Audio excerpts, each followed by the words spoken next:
Get to know Oludara Adeeyo. She's a dynamic psychotherapist, a psychiatric social worker, and the author of Self Care for Black Women. Today, we'll discuss her advocacy in health and wellness and her special affinity for Black women and their mental health. Oludara Adeeyo, welcome to the Chundria Show. How are you today?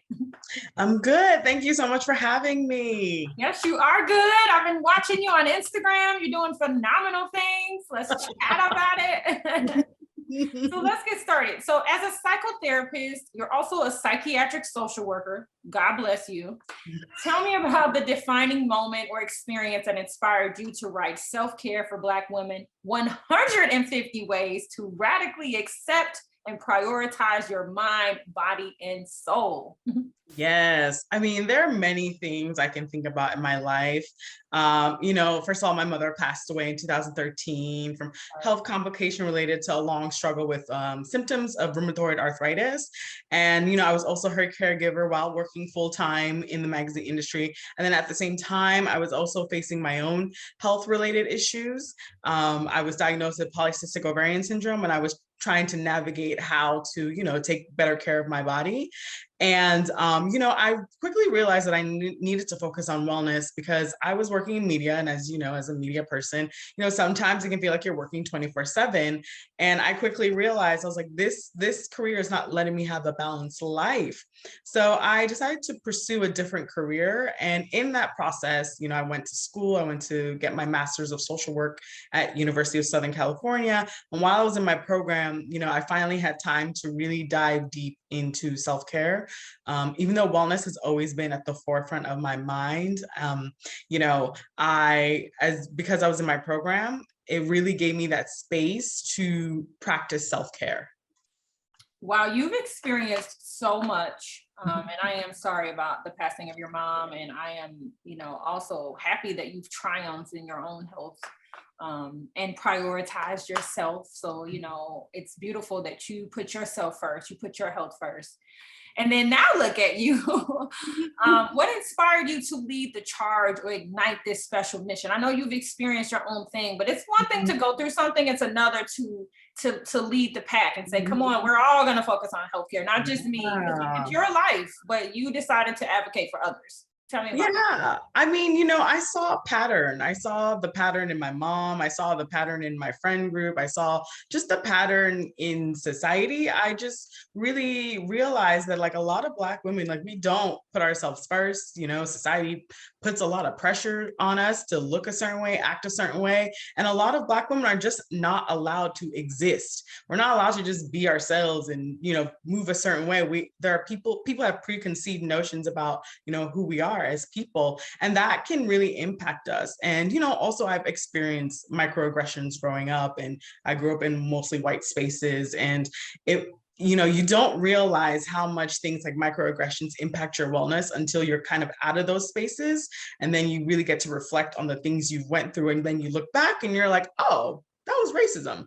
Oh, okay. They were treating me different because this way. And, I feel like as Black women, sometimes we internalize a lot of the things we go through. And by that, I mean, we just literally bury it down.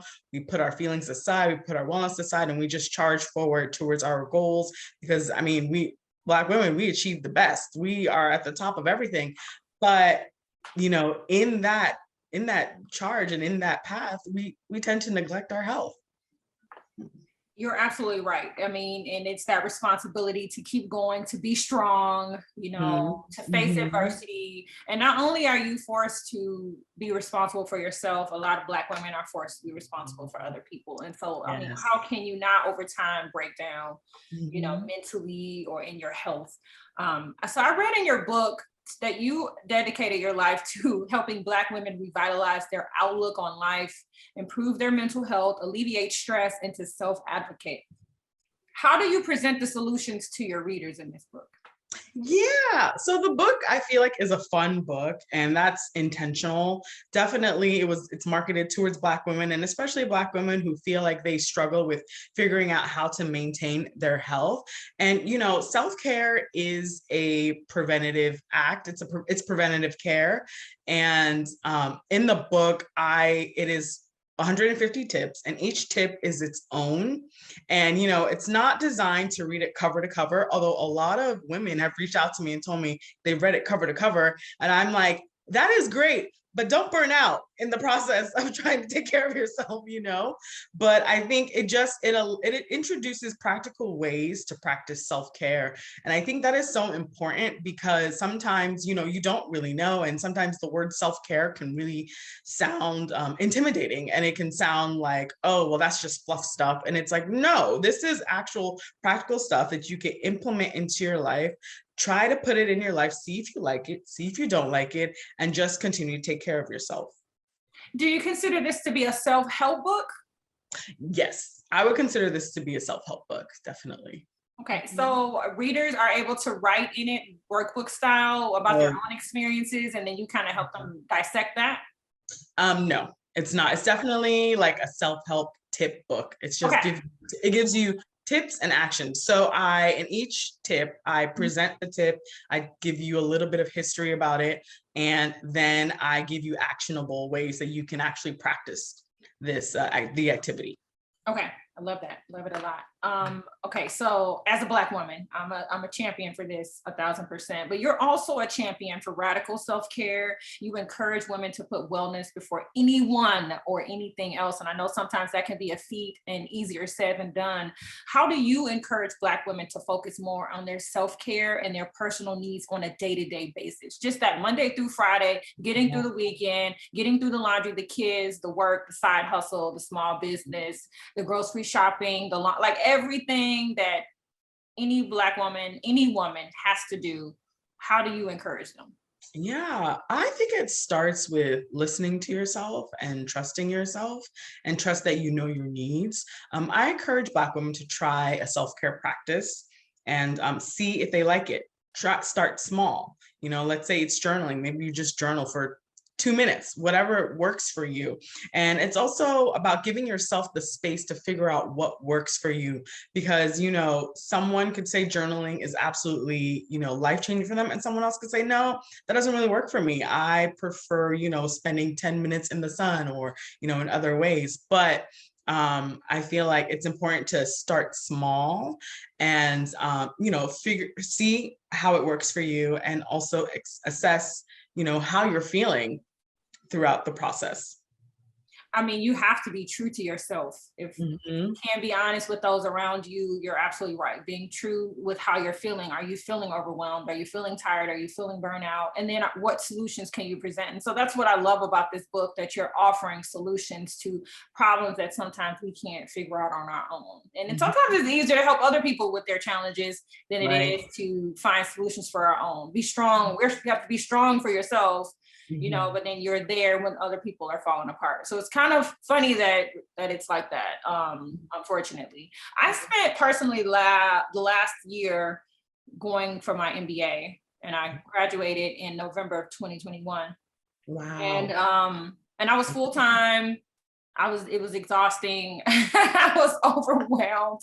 Yeah, and I mean, I guess at a master's level, it's not supposed to be easy, but it's like class after class. Like, is this getting harder? Like, it's like, I thought it was gonna get easier on the end. Help me out, but it was so challenging, and it just made me so much more proud of myself for enduring. But I think during that period is when I probably focused the more on self-care than I ever have at any time in my life.